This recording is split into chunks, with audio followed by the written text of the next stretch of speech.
Hey guys, welcome to another behind the bench video. So in today's video I thought I might show you how I go about sharpening my kitchen knives, or in fact any of my knives. One of the knives that I don't use as often, you can see it still does a reasonable job of push cutting through paper. Not the greatest, but it does okay. But if I go to one of the more commonly used knives,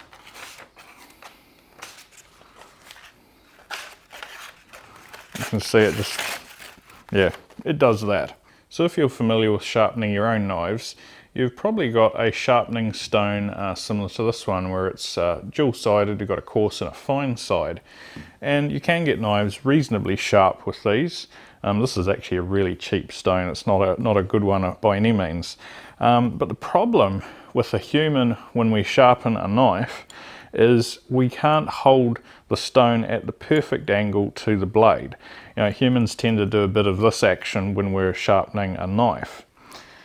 So to get around that issue, many moons ago, I built this. Let's zoom out a bit. And this is a sharpening jig. As you can see, it's kind of cobbled together with all sorts of components. This is actually 8mm linear rod. We've got a linear bearing in here. And the idea is that it gives you this action. It gives you full range of movement, but it keeps the sharpening stone held at the right angle for sharpening a knife. So the way you use it is to clamp the stone in like this. And then this holds the stone at the perfect angle to sharpen your blade.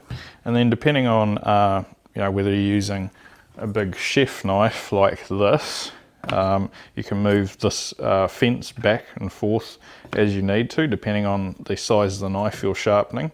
And normally I put this in a vise just to hold it steady while I'm using it, but for the purposes of this video I'm just going to clamp it to my workbench. Alright, so here we go sharpening the first knife. So you rest the knife on the bench against the fence.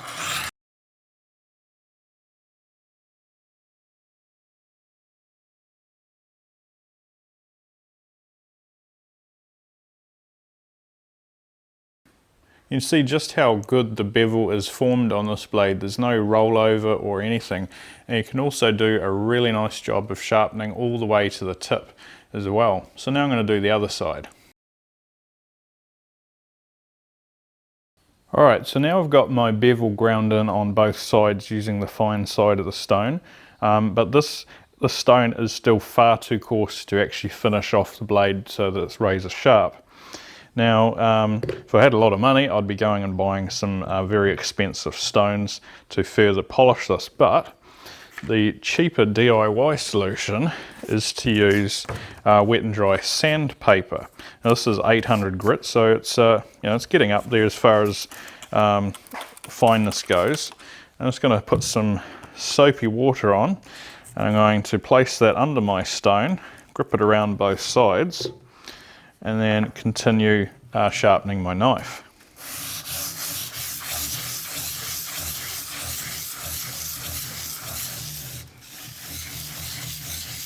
So to recap, we have ground in the bevel, we've then ground it with 800 grit wet and dry sandpaper, and now the final step is to polish it, or as I suppose knife sharpening enthusiasts would call it, lapping.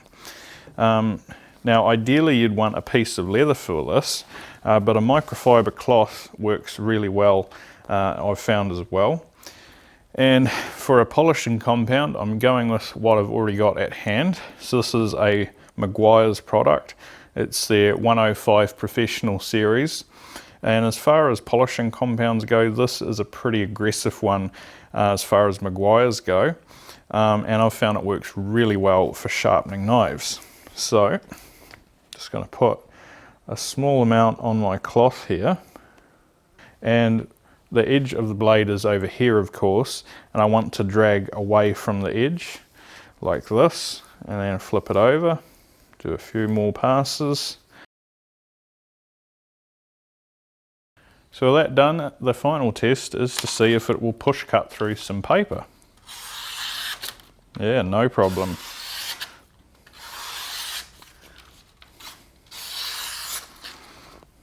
So there we go. That is how I sharpen my knives.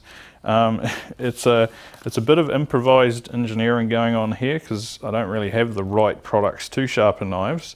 But despite that, you can see just how sharp you can get a knife with a sharpening stone, a cheap one, some sandpaper and some polishing compound.